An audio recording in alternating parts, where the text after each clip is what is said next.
Bernard Bastide, donc de la société Legrand. Bonjour Bernard. Oui, bonjour. Donc vous avez la lourde tâche de nous présenter la transformation énergétique et numérique du bâtiment avec la particularité d'avoir un peu moins de temps que ce qui était prévu. Donc je vous laisse présenter cette thématique et on reviendra vers vous donc pour les questions en fin de séminaire. Voilà. Oui. Bah, écoutez, je vais essayer, écoute Fabrice, je vais essayer d'être concis et rapide. Donc j'avais prévu mais je vais passer assez rapidement là-dessus, de vous présenter un peu aussi la vision de Legrand et du groupe Legrand. C'est vrai qu'aujourd'hui, on le voit même dans le slogan de Legrand, dans les raisons d'être de Legrand, qui était historiquement connu pour être fabricant d'appareils électriques. Aujourd'hui, dans sa raison d'être, Legrand, c'est vraiment de se préoccuper à l'amélioration de la vie des gens dans les bâtiments et assurer la transformation de ces bâtiments. Et cette transformation des bâtiments qui suit, je dirais avant tout, une transformation de nos modes de vie et de nos problématiques environnementales globales. Je crois que la donnée et la transformation, c'est avant tout la transformation de nos modes de vie, la transformation de nos façons de travailler et l'impact environnemental qu'on prend en compte de façon de plus en plus accrue, qui définit un peu tout ça et qui régit un peu ces nouvelles offres et ces nouveaux produits, ces nouvelles gammes de produits. Donc effectivement, Legrand s'intéresse à ces applications-là aussi bien sur les bâtiments tertiaires que résidentiels, un peu moins sur l'industrie, parce que historiquement, on est moins présent dans ce segment-là, mais donc on s'intéresse à ces applications de transformation digitale et transformation énergétique des bâtiments, à la fois dans le monde du tertiaire et du résidentiel. Et ce que je disais, c'est avant tout, cette transformation, c'est une transformation, une évolution sociétale et aussi une évolution des technologies qui amène à créer ces nouveaux besoins, qui amène à créer ces nouveaux usages avec toujours au centre de ces évolutions l'individu. Parce que je crois qu'il n'y a pas de transformation énergétique, il n'y a pas de transformation numérique qui se fera de façon correcte si on ne prend pas en compte les besoins de l'individu et les gens qui vivent dans les bâtiments. Il ne faut pas qu'on oublie qu'un bâtiment, et on l'a vu dernièrement pendant les périodes de pandémie, un bâtiment, s'il n'y a plus personne à l'intérieur, ben, il continue à vivre pour lui-même, il consomme de l'énergie, même s'il est optimisé, mais il n'est plus au service des gens qui y vivent. Donc je crois qu'aujourd'hui, et je crois que les faits de la pandémie mondiale que l'on a vécu nous permettent de prendre en compte ça. On ne peut pas faire un virage technologique, un virage de transformation des bâtiments sans qu'on prenne en compte de façon plus accrue la problématique de l'usager et sa façon de vivre dans le bâtiment, d'interagir dans le bâtiment. Le bâtiment, il devient pluriel parce que je dirais, on travaille de moins en moins ou de plus en plus à la maison, entre la maison et le boulot. Donc on voit bien qu'il y a une évolution fondamentale du bâtiment qui va avoir un impact important sur cette transformation énergétique du bâtiment qui n'est plus uniquement une façon de réduire la consommation. C'est-à-dire que le premier choc pétrolier dans les années 76, avec les lois anti-gaspi, pendant toutes ces décennies-là, on a travaillé à réduire la consommation énergétique. Aujourd'hui, l'enjeu, il est au-delà. Il est vraiment sur la transition environnementale, énergétique des bâtiments et avec le numérique aussi, une nouvelle façon de vivre qu'on va voir les gens dans les bâtiments pour plus de productivité au bureau, plus de santé, de bien-être quand ils sont aussi au bureau et chez eux. Donc effectivement, Legrand s'intéresse à ces solutions-là et s'intéresse un peu à ces problématiques-là dans l'ensemble des pays du monde où on est présent, et on est présent dans plus de 180 pays. Donc on essaie d'avoir une vision un peu mondiale de ces différents aspects, de ces différents sujets, de développer des offres au niveau international. Donc, juste pour refaire un focus sur la transformation telle que nous, on la voit, cette transformation énergétique et numérique des bâtiments, je dirais, elle s'appuie déjà sur un premier aspect, c'est une réglementation du bas carbone. C'est-à-dire que, on l'a vu, la réglementation thermique, la dernière était 2012, qui parlait beaucoup de consommation énergétique, elle se transforme en 2020 avec une réglementation environnementale, qui est une réglementation bas carbone. Donc on voit bien aujourd'hui, on a changé de paradigme. Aujourd'hui, ce qui est important, c'est le bas carbone, c'est l'impact de l'homme sur la planète et la réduction de son impact des déchets. Donc ça, c'est un élément fondamental à prendre en compte. Il va bien au-delà de la simple réduction des consommations énergétiques, réduction de ce qu'on consomme. C'est vraiment l'impact global qu'il a pris en compte. on le voit bien, l'impact de la crise sanitaire, je le disais tout à l'heure, ça a modifié la façon dont les gens travaillent, dont les gens vont travailler demain. On entend même parler, tu parlais de bâtiment de bureau tout à l'heure avec les gens de IQ Spot, on entend dans les foncières de dire que sur des bassins d'emploi comme Paris, ben on va se retrouver avec 2 millions de mètres carrés, peut-être, de bureaux en surstock, parce que les gens vont moins les utiliser pour faire plus de télétravail. Donc on voit bien que l'impact de la transition énergétique, elle se fait aussi avec la prise en compte des surfaces mètres carrés des bâtiments qu'il va falloir optimiser et adapter. Et bien sûr, les aspects santé, sécurité, là c'est encore plus accru puisqu'on le voit tous les jours avec des règles sanitaires, mais ces aspects-là deviennent des aspects essentiels à prendre en compte dans les bâtiments. Et on va voir que les différents capteurs, les différents éléments de la transition numérique vont permettre de bien gérer à la fois ces aspects transition environnementale et aspects sécurité santé dans les bâtiments. Je crois que effectivement le bâtiment c'est un centre des préoccupations de la transformation énergétique. Le bâtiment, si on reprend la France, c'est 15% du PIB. C'est aussi un pôle qui va être intéressant puisqu'aujourd'hui c'est un point clé des différents plans de relance. En France, avec presque de 7 milliards pour le bâtiment, mais des plans de relance, on voit au niveau mondial, qui vont être un peu équivalents partout, avec une relance très forte sur redynamiser ce pilier de l'économie et ce bâtiment, les bâtiments qui représentent quand même un impact environnemental fort et qui présentent aussi des aspects importants pour la sécurité et les aspects sanitaires des gens. Et effectivement, tout ça, ça va être connecté. Le numérique va contribuer et permettre de jouer ces éléments-là à plein temps. Donc, pour résumer, les points clés de transformation du bâtiment, à la fois énergétique et environnemental, c'est un bâtiment qui va être plus vert, plus sûr et plus productif. Plus productif quand on est un environnement de bureau, on va dire qui apporte plus de sécurité et de santé quand on est au niveau des aspects du résidentiel. Et je crois que c'est l'équilibre de ces éléments-là, porté par les évolutions technologiques à la fois sur les aspects énergétiques et les aspects digitaux, qui vont permettre d'assurer une vraie transition de nos bâtiments en adéquation, je dirais, avec la transformation de nos modes de vie, la transformation de nos façons de travailler, de voyager aujourd'hui et demain. Donc effectivement, je disais un point clé, quand on prend le bâtiment, donc déjà on a une problématique majeure, c'est qu'on a un certain nombre de bâtiments existants qu'il va falloir réadapter, remodeler aux nouveaux environnements. Un bâtiment, donc, et ça c'est l'impact de la crise, entraîne une accélération sur ces façons de voir. On voit bien qu'aujourd'hui, par exemple, si on reprend les bâtiments de bureaux, l'usage d'un bureau individuel va être de moins en moins prégnant, et on va plutôt retrouver des espaces de coworking. Donc, on va avoir une nouvelle approche de gestion de l'énergie et de gestion de l'environnement, des mètres carrés.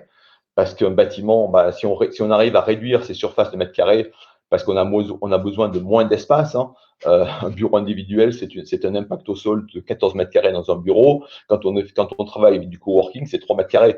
Donc, sur un bâtiment qui aurait, je dirais, les mêmes aspects technologiques, on voit bien que l'évolution du mode de travail et l'évolution de la façon dont on va gérer les espaces, ça a un effet, ça a un levier qui est énorme sur l'impact environnemental du bâtiment. Et autre aspect important pour le bâtiment, quand on répartit un peu les coûts d'un bâtiment, ce que je dis, n'oublions pas que 90% des coûts du bâtiment, c'est les coûts humains, c'est les coûts des salariés. Et donc, le levier le plus important que va permettre la transformation numérique, c'est bien l'amélioration du bien-être des occupants, le fait que les occupants vont pouvoir travailler dans de bonnes conditions et être productifs. L'autre levier important, pratiquement 10% de l'impact du bâtiment lié à la fois sur les aspects énergie, c'est l'impact, la gestion des espaces, l'optimisation des espaces. Et là, les aspects de transformation numérique et les différents capteurs vont nous permettre d'optimiser la façon dont on va gérer les espaces. Et ça a un impact de 10% sur le coût environnemental du bâtiment et les coûts du bâtiment. Et effectivement, l'énergie, c'est un élément clé, il ne faut pas le minimiser, mais quand on ramène son échelle de valeur sur un bâtiment, l'énergie consommée, c'est pas l'élément le plus cher des bâtiments. C'est vrai que c'est celui sur lequel on a focusé depuis des années, après entre autres depuis le premier choc pétrolier. C'est un élément clé, hein. On ne le minimise pas, surtout pas, mais je crois que c'est la transformation, elle se fait par la prise en compte globale de l'ensemble des aspects et l'équilibre global. C'est tout ça qui va donner lieu à des nouveaux labels, hein, le label Ready to Service de la Building Alliance, ou même des nouveaux labels Well-being, qui prennent maintenant en compte, au-delà de l'aspect énergétique, aussi les aspects environnementaux qui vont être permis par toutes ces évolutions et entre autres tout ce qui va être lié à la transformation numérique de ces bâtiments. Autre élément important, donc je parlais de la gestion des espaces, donc là je vais vous faire un petit focus, mais on va… Donc aujourd'hui, des sources de Sévray, donc des gens de l'immobilier, aujourd'hui un poste de travail individuel est occupé entre 40 et 50% du temps en moyenne. C'est-à-dire qu'aujourd'hui, on a des bâtiments, on optimise des usages dans les bâtiments, mais on optimise les usages de bâtiments qui sont globalement vides. Les gens se répartissent dans le bâtiment de façon différente. Personne ne reste à un poste, je dirais personne. Bon nombre de gens sont mobiles dans la journée pour leurs activités. Et donc aujourd'hui, on voit bien qu'il y a dans la gestion des espaces et l'optimisation des espaces des gains importants à faire. Et effectivement, ces gains-là, aujourd'hui, ils sont possibles par la transformation numérique des bâtiments et des usages, et par le fait qu'on va pouvoir, au-delà de se contenter, comme on fait depuis des années, de capter uniquement sur des compteurs de consommation énergétique, d'eau, de gaz, commencer à capter les usages, savoir où sont les gens, où vont travailler les gens, comment vont les gens. On se rend compte qu'on va pouvoir le jouer sur un levier.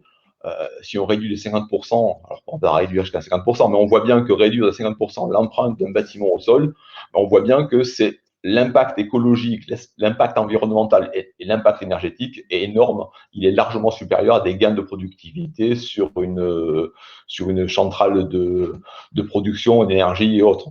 Donc on voit bien que là, il y a un aspect fondamental sur la transformation énergétique et environnementale. Et je trouve que c'est le bon exemple qui permet de montrer qu'il y a vraiment un maillage de transformation du bâtiment entre énergie et numérique et digital. Le bâtiment, tout le monde l'a dit, bien sûr les gens d'Enedis, le bâtiment aujourd'hui, il est forcément connecté, il est aussi producteur d'énergie, consommateur d'énergie, c'est une des raisons pour lesquelles on a mis des compteurs des compteurs Linky chez les gens, c'est pour avoir un compteur qui soit capable de consommer l'énergie produite, l'énergie consommée.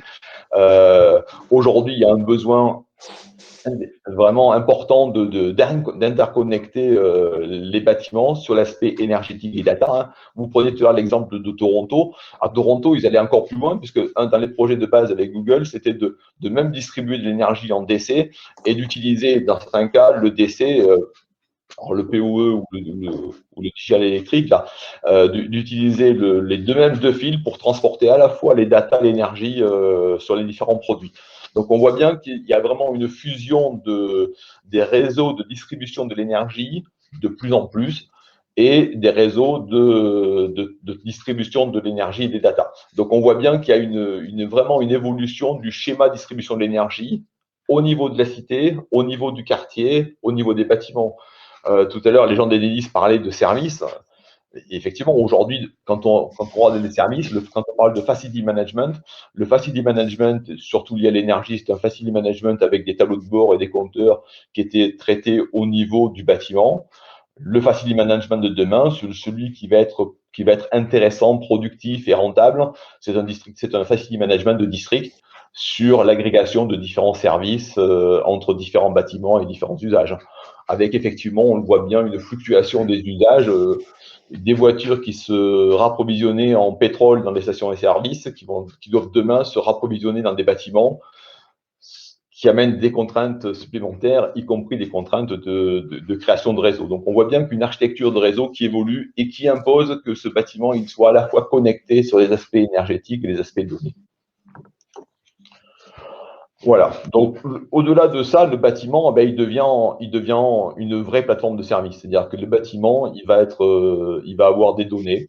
Ces données, elles vont être au niveau de service pour la réduction des impacts carbone, au niveau de l'optimisation des pointes d'énergie de consommation de pointe, au niveau de l'amélioration du bien-être, et que ce bâtiment, il devient une vraie plateforme de service au service de facility management de réseau ou au service de gens qui vont porter des usages spécifiques du bâtiment. Donc on voit bien qu'il y a une évolution fondamentale du bâtiment qui passe d'un bâtiment qui était un bâtiment isolé, qui était un bâtiment qui était générateur de coûts et consommateur d'énergie, à un bâtiment qui devient une vraie plateforme de service qui va pouvoir produire à la fois de la donnée d'usage, de la donnée d'énergie produite, de données de consommation énergétique pour faire des prédictions. Donc le bâtiment, il évolue vraiment vers un nouveau modèle de service. Je dirais un peu comment a évolué la voiture, les téléphones, où aujourd'hui, les capteurs enfouis, ils sont plus uniquement à usage d'applications spécifiques, mais ils sont en application partagée et ils sont générateurs de services et des services de demain. C'est ça qui va faire la transformation de l'énergie des bâtiments, c'est ces capteurs et la communication de ces données qui vont être la clé de voûte de la transformation globale des bâtiments, à la fois sur les aspects énergétiques et digitaux. Voilà, c'est comme ça. Donc, de fort de ces constatations, je vous ai fait un petit résumé de quelle est la stratégie une stratégie de croissance pour un groupe comme Legrand, une stratégie qui est à la fois rentable et durable et qui nous permet de continuer à améliorer la vie des utilisateurs et aussi des gens qui travaillent dans le groupe.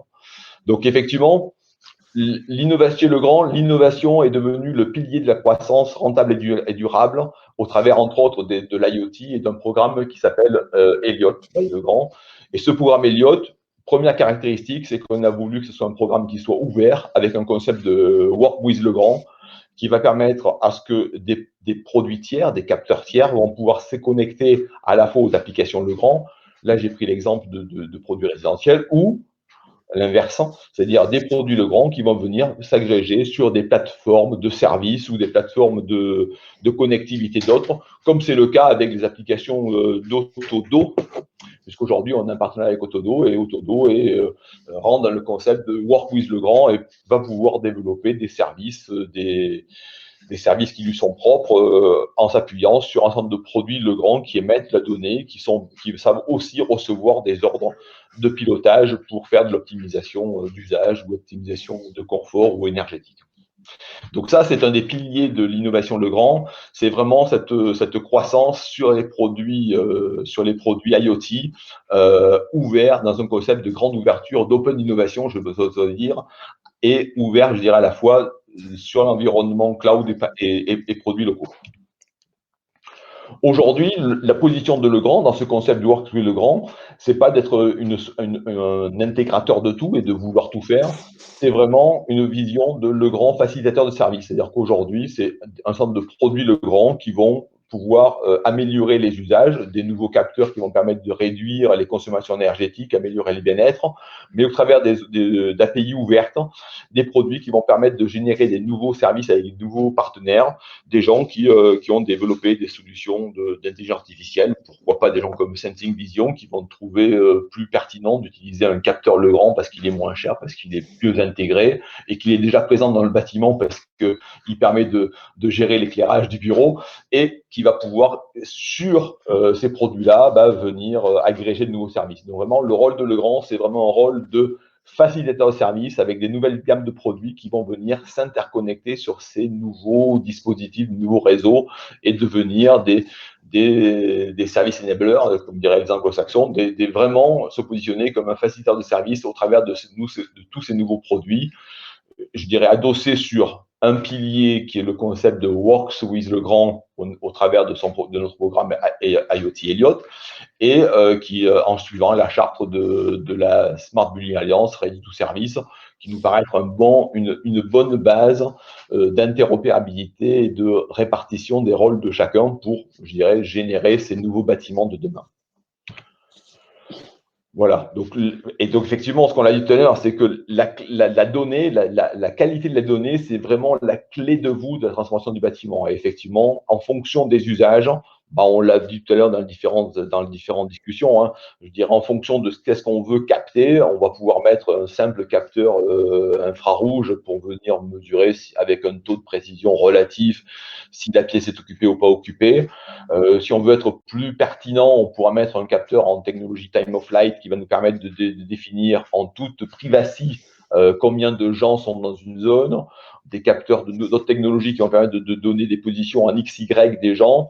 Donc, on voit bien que le capteur et la qualité de la donnée sont des éléments clés. Pareil pour la qualité de l'air. Hein. Je veux dire, à un moment donné, on va pouvoir, on l'a été dit, je crois, par un des intervenants, je crois que c'est Sensing, qui disait bon, il faut mesurer la qualité de l'air. Ben, en fonction des locaux, des conditions, on mesurera plutôt les CO2, les COV, les PM, plutôt au plafond, plutôt au mur. Donc, on voit bien que donc la donnée, elle est plurielle, mais ce qui va être important, c'est vraiment la qualité de donnée, et une donnée qui est vraiment qualifiée, et c'est parce que sinon, on risque, comme on disait tout à l'heure, de produire de la donnée à outrance et de ne pas pouvoir discriminer les bonnes données, les mauvaises données, et d'avoir quelque chose on aura de la donnée, mais on ne saura pas quoi en faire.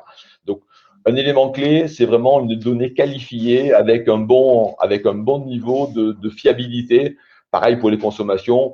On ne mesure pas la même chose au niveau d'un tableau d'alimentation générale, au niveau d'un d'un compteur divisionnaire, que ce qu'on mesure au niveau d'une prise de courant, au niveau d'un dispositif secondaire. On n'a pas besoin d'avoir les mêmes niveaux d'information, de qualité de réseau en fonction de ce qu'on mesure exactement.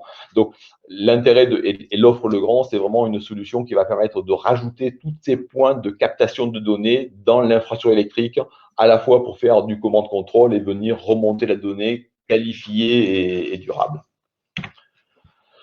Donc là, j'ai pris quelques exemples très orientés bureau. Hein. Ces éléments-là vont permettre d'être générateurs de nouveaux services. Avec, par exemple, quand on va mesurer les taux d'occupation dans les bâtiments, les endroits où sont positionnés les gens, les distances entre les gens, on va pouvoir donner un certain nombre d'indications sur l'usage du bâtiment, à la fois sur le fait que les gens respectent bien la distanciation sociale, c'est actuellement un des sujets clés, mais c'est aussi la façon dont gestionnaire de bâtiment, une foncière va permettre de vérifier comment son bâtiment fonctionne, quelles sont les zones qui sont les zones chaudes, les zones plus froides, c'est quelles sont les zones qui sont très utilisées, les zones qui sont sous-utilisées, de façon à pouvoir en tirer des conclusions.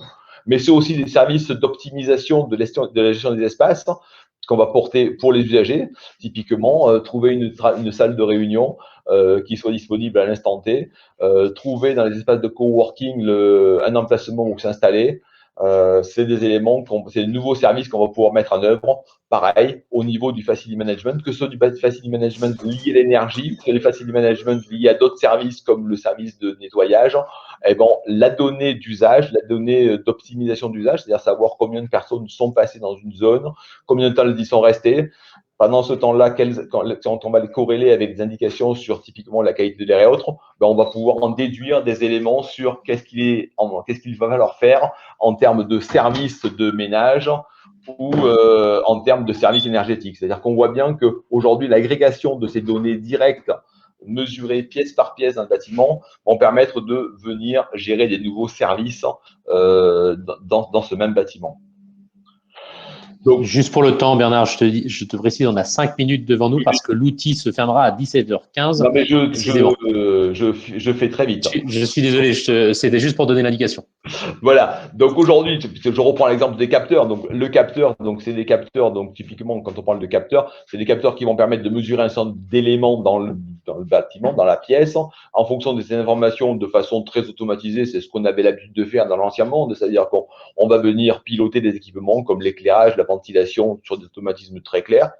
Mais ce produit, c'est ces nouveaux capteurs donc, qui ont une forme d'intelligence intégrée. Hein. Ils n'ont pas l'intelligence qu'on va mettre sur des gros calculateurs comme le font les gens de Sensing Vision, puisque nous, on a des tout petites mémoires dans nos capteurs, mais on a un peu d'intelligence pour savoir compter les gens avec un niveau de précision de 98%, mesurer. Donc, ces capteurs, ils vont pouvoir gérer des automatismes locaux, allumer la lumière, ventiler, commencer à ventiler en fonction du nombre de personnes, parce qu'on sait que vu la taille, la superficie de la salle, si on fait rien avec 10 personnes, le taux de CO2 vont exploser dans 10 minutes, donc on va pouvoir anticiper.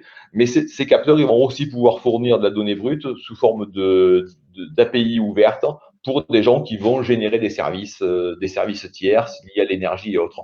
Et là, aujourd'hui, on a commencé sur cet aspect-là à déployer des solutions, ce type de solutions avec des données qui sont bien structurées pour générer des services. Typiquement, avec un partenaire qui s'appelle le Jobster, on a développé des applications, enfin, il a développé sur la base de nos capteurs des applications qui permettent d'optimiser l'usage d'un bâtiment et donner à la foncière, de donner à l'occupant une meilleure vision sur comment son bâtiment est utilisé, à quel endroit il y a des gens qui sont positionnés toute la journée, à quel endroit des gens sont mobiles, mettre en relation ça aussi avec les aspects de consommation énergétique, de qualité de l'air dans les bâtiments, et d'en tirer des éléments clés pour optimiser ses mètres carrés et voir peut-être à diminuer ses surfaces ou les réallouer différemment. Pareil, au niveau de la gestion des espaces, dans les espaces de coworking, trouver des solutions qui vont permettre de rendre des locaux disponibles et savoir où les gens vont pouvoir se positionner pour aller travailler, et de façon à optimiser l'usage des mètres carrés et en relation aussi optimiser la façon, donc de façon énergétique et environnementale, on va gérer ces mêmes espaces. Donc, c'est un peu tous ces éléments-là. Là, c'est un exemple avec des gens qui sont dans le service, dans le ménage, avec des gens comme de Richebourg. C'est de dire, en fonction du taux d'occupation, du passage des gens dans les couloirs, les sanitaires, c'est de créer des nouveaux services de ménage, la demande, et plus d'envoyer des gens, de nettoyer des bureaux qui n'ont pas été occupés la journée parce que les gens étaient en télétravail. Donc là, c'est vraiment s'adapter à ces nouveaux environnements qui vont permettre d'optimiser tous ces usages du facility management. Là, j'ai parlé de l'application ménage, mais c'est pareil au niveau de l'énergie. C'est pas la peine de chauffer ou de climatiser les bureaux alors que les gens sont en télétravail. L'innovation, elle s'améliore. Donc là, si on avait donné le volet tertiaire, elle est aussi dans le résidentiel au niveau international, avec le déploiement de ces solutions dans toutes les gammes de nos appareillages progressivement. Donc là, quelques exemples de gammes où on a commencé à lancer des nouvelles technologies connectées dans différents pays. Mais c'est aussi des applications qui sur des verticaux spécifiques, typiquement avec une nouvelle conception de gestion de chambres d'hôtel connectées pour les aspects à la fois digitaux et aussi pour les aspects environnementaux. Mais c'est aussi tout ce qui est distribution de l'énergie dans les data centers et tout ce qui est efficacité énergétique sur lesquels on a commencé à déployer aussi des programmes en relation avec la transformation digitale et la transformation des usages des bâtiments. Donc voilà, c'est en conclusion, je dirais, avec l'ensemble de notre écosystème, avec l'ensemble de nos partenaires, nous continuons chez Legrand à transformer nos vies, à améliorer la vie de nos clients, qu'ils soient utilisateurs, qu'ils soient installateurs, metteurs en œuvre et autres. Et la transformation, on se l'applique à nous-mêmes, c'est-à-dire que nos métiers se transforment avec des produits qui sont plus connectés et plus performants, des aspects environnementaux aussi. Merci. Très bien, merci Bernard et merci d'avoir pu condenser les éléments. Je suis vraiment désolé.